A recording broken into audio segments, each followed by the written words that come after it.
Ada yang tidak mungkin jika Allah SWT sudah berkehendak. Kisah Nabi Sulaiman bertemu dengan pemuda yang hidup di dalam kubah permata menjadi salah satu tanda kebesaran Allah SWT. Kisah ini dibagikan oleh Utsman bin Hasan bin Ahmad As-Syakir, Duratu An-Nasihin fi Al-Wat wa Al-Irsyad, kemudian ditulis kembali dalam buku lembaran kisah Mutiara Hikmah oleh Dian Erwanto.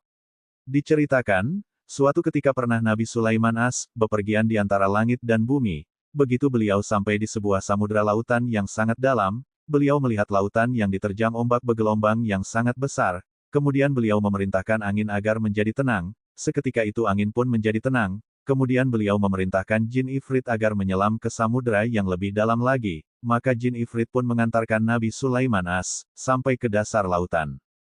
Ketika beliau sampai ke dasar lautan, Nabi Sulaiman melihat sebuah kubah terbuat dari permata putih yang tidak ada lubangnya, tampak semacam mutiara yang mengkilap, maka jin Ifrit itu membawanya ke hadapan Nabi Sulaiman Beliau merasa kagum dengan benda aneh itu seraya berdoa kepada Allah, seketika itu terbukalah kubah itu dan ternyata di dalamnya ada seorang pemuda yang sedang beribadah dan bersujud.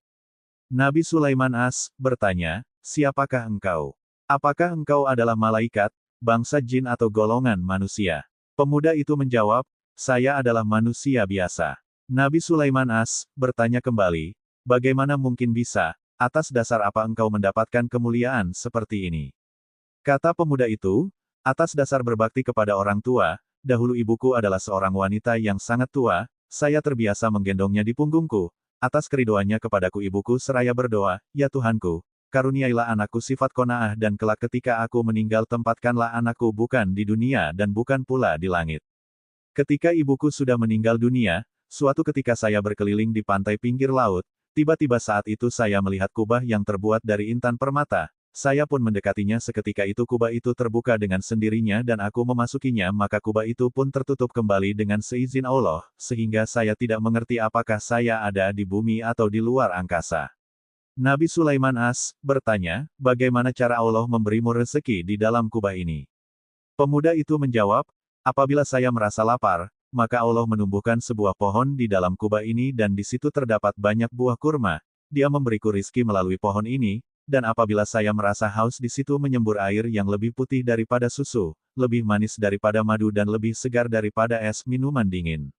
Nabi Sulaiman bertanya lagi, "Bagaimana engkau dapat mengetahui perbedaan antara malam dan siang di dalam kubah ini?"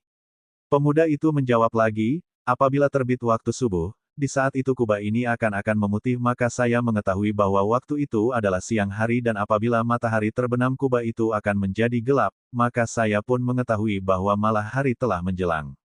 Kemudian pemuda itu berdoa kepada Allah agar bisa menutup dan tinggal di dalam kubah itu kembali. Wallahu alam.